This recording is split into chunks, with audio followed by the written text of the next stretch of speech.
avons à peu près, selon les territoires, entre 2 et 6% de l'alimentation consommée qui vient du local.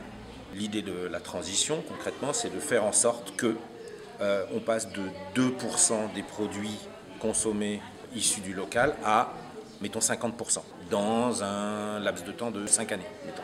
C'est vrai que la politique alimentaire aujourd'hui est diversifiée et je pense que notre agriculture a un parti à tirer là-dessus. Et puis aussi de manger mieux et de ne pas avoir aussi des start-up qui peuvent être mises en place avec des produits de substitution qui n'ont rien à voir avec l'agriculture et qui vont dénaturer aussi notre alimentation à l'avenir. Et je pense que ça serait dommageable à tout le monde.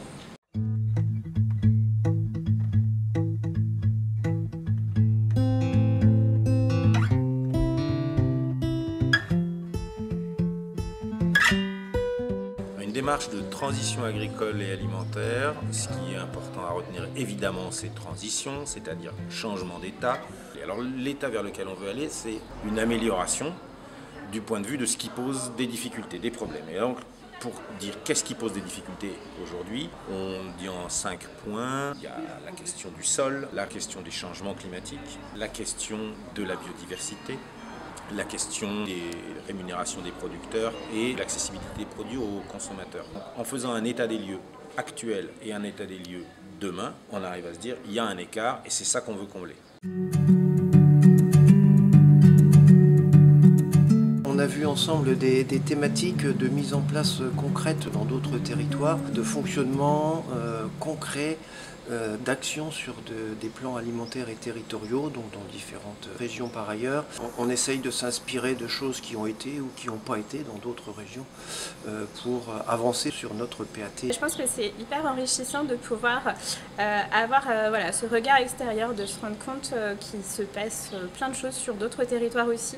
Et donc c'est vrai que c'est important de pouvoir s'en inspirer. Et puis ce côté prendre de la hauteur, ça permet effectivement de refaire le fil de pourquoi on en est là aujourd'hui. Et puis aussi de savoir vraiment ce vers quoi on veut aller en fait avec les nouveaux enjeux qui existent, notamment climatiques et autres. On a également abordé un thème particulier en petit groupe qui a été pour ce qui nous concerne l'installation et le renouvellement des générations sur notre territoire. Un enjeu important sur l'agriculture de proximité et les circuits courts, parce qu'on a une population d'agricoles qui est assez vieillissante, entre guillemets. En fait, les élus territoriaux, ce sur quoi il est important qu'ils travaillent, c'est leur méthode, une méthode commune. C'est de se dire déjà quels sont les enjeux et quelles solutions existent ailleurs. Quelles actions on peut monter ici d'après ce qu'on a comme ressources et ce qu'on a comme projet, ce qu'on a comme envie et ce qu'on est nous en tant qu'élus et avec qui on travaille après, à qui on délègue. Alors ce qu'on va mettre en œuvre après la formation, on a un petit peu commencé, disons, par rapport aux déchets avec la communauté de communes.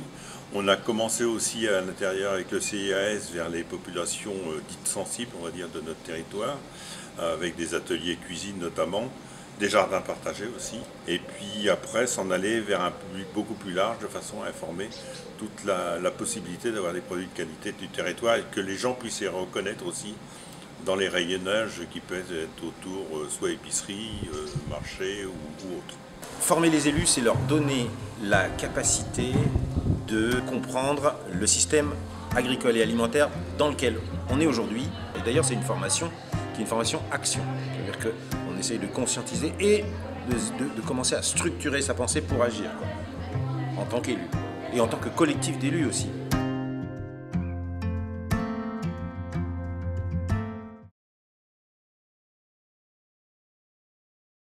Pourtant, dans beaucoup de territoires, une grosse majorité des besoins sont couverts par la production, parce que la plupart des produits sont exportés, importés.